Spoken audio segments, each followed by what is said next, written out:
জুবিন গাৰ্গৰ জন্মদিনটোত ক'ত আছিল অখিল গগৈ?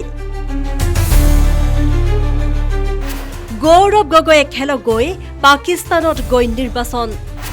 মিয়াক সমৰ্থন কৰা মানুহক ভোট নিদিয়ে অসমীয়াই। জাষ্টিছ ফৰ জুবিন বুলি অসমত হাল্লা কৰি থকা সকলে কালি অসমত কি কৰিলে?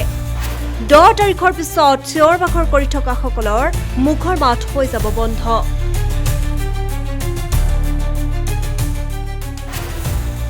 অসমৰ মানুহৰ এতিয়া মূল চিন্তাই হৈছে মিয়াক লৈ।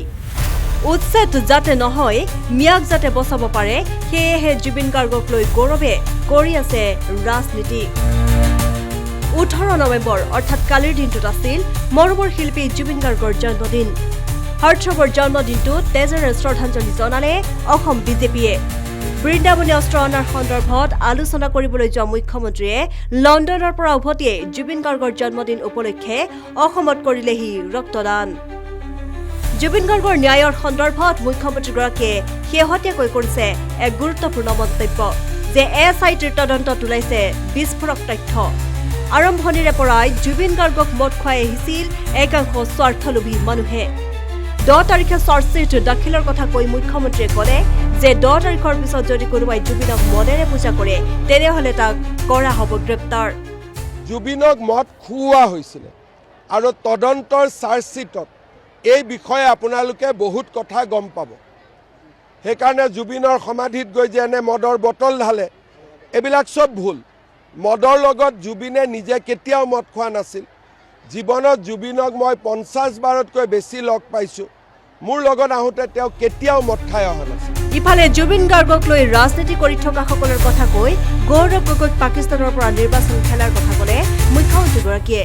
সমান্তৰালভাৱে মুখ্যমন্ত্ৰীৰ মন্তব্য যে অসমৰ মানুহৰ এতিয়া মূল চিন্তাই হৈছে মিয়াক লৈ। উচ্ছেদ যাতে নহয়, মিয়াক যাতে বচাব পাৰে, সেয়েহে জুবিন গাৰ্গক লৈ গৌৰৱে কৰি আছে ৰাজনীতি। মিয়াক সমৰ্থন কৰা মানুহক কেতিয়াও ভোট নিদিয়ে অসমীয়াই। অসমৰ মানুহৰ মেইন চিন্তা হৈছে মিয়াক লৈ। মিয়াক সমৰ্থন কৰা মানুহক অসমীয়াই ভোট নিদিয়ে। তেওঁলোকে সেইকাৰণে এভিকশ্যন যাতে নহয়, মিয়াই যাতে ৰক্ষা পায়, সেইকাৰণে ইমান দিনে জুবিনক লৈ ৰাজনীতি কৰি আছিল। জুবিনৰ প্ৰতি মৰম নাছিলে। জীয়াই থাকোঁতে জুবিনে কাৰ কথা কৈছিলে? মোৰ কথাহে কৈছিলে। জুবিনক সন্মান কোনে দিছিলে? আমি দিছিলোঁ। এইবিলাকতো মৃত্যুৰ পিছত খালি মিয়াক বচোৱা ৰাজনীতিৰ কাৰণে জুবিন গাৰ্গৰ সমৰ্থক হৈছিলে। আচল জুবিন গাৰ্গৰ সমৰ্থক অসমীয়া মানুহখিনি। লাহে লাহে প্ৰমাণ হৈ আছে। কোনোবা মিয়াৰ জলচাত জুবিনৰ ফটো দেখিছে নেকি? কোনোবা মিয়াৰ ধৰ্মসভাত জুবিনৰ ফটো দেখিছে নেকি? আমাৰ মন্দিৰত জুবিনৰ ফটো আহিছে। কোনোবা মছজিদত জুবিনৰ ফটো দেখিছে নেকি? মিয়াৰ মছজিদত আমি ৰাসত শ্ৰদ্ধাঞ্জলি জনাইছোঁ, পূজাত জনাইছোঁ। এতিয়া 21 ডিচেম্বৰ নেকি গৌৰীপুৰত মিয়াৰ এখন বহুত ডাঙৰ ইজতেমা হ'ব। মই ভিডিঅ' লগাব কৈছোঁ, জুবিনৰ ফটো লগাব নে নলগাব। গতিকে এইবিলাক আমাৰ লগত যুঁজি লাভ নাই। আমি বগাক বগা, কলাক কলা বুলি কোৱাৰ আমাৰ সাহস আছে।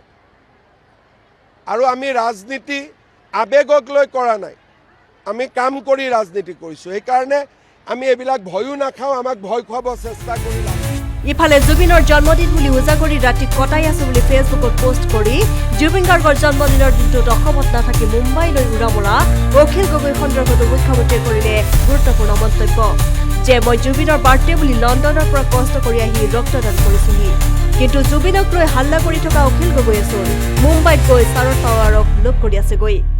অসমখন নেপাল কৰিম বুলি কৈ থকা মানুহে এতিয়া লাহে লাহে বুজি উঠিছে। সকলো মানুহে বুজি পালে যে জুবিনৰ সমাধিত গ'লে মদ খাবই।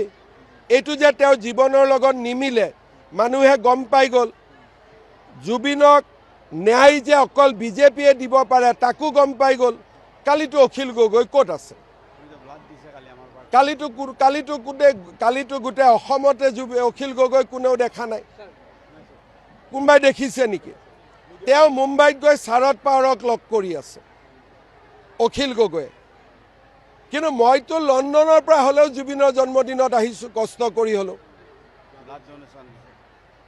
বিজেপিৰ মেম্বাৰসকলে ব্লাড দিছে আজি এইবোৰ ক'ত গ'ল জাষ্টিছ ফৰ জুবিন বুলি অসমত যিসকলে চিঞৰ বাখৰ কৰি আছিল যোৱাকালি দিনটো তেওঁলোকে কি কৰিলে একাংশই জেনুইন মানুহখিনি কালি ব্লাড দিছে কোনোবাই নাহৰ ফুল ৰুইছে কোনোবাই বেলেগ বেলেগ কাম কৰিছে কিন্তু যিবিলাকে অসমখন নেপাল বনাবৰ কাৰণে জুবিন অনুৰাগী হৈছিল সেইবোৰতো নোহোৱা হৈ গ'ল কাৰণ ইহঁতে গম পালে যে মই থাকালৈকে নেপাল নহ'ব বুলি এইবিলাকতো ষড়যন্ত্ৰ আছিলে না কয় জুবিনৰ ধৰ্ম নাই জুবিনটো শিৱ মোৰ গাতে শিৱৰ টেটু নাই ইয়াতে পোষ্টাৰ মাৰি থৈ দিছে মোৰ ধৰ্ম নাই জাতি নাই আৰে জুবিন হিন্দু আছিলে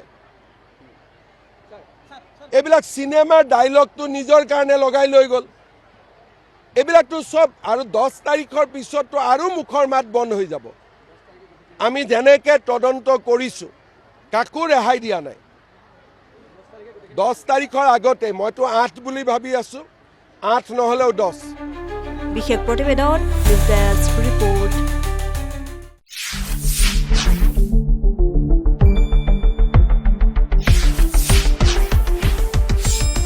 শুদ্ধ আৰু বিস্তৃত বাতৰিৰ বাবে চাই থাকক নিউজ ডেস্ক ৰিপৰ্ট।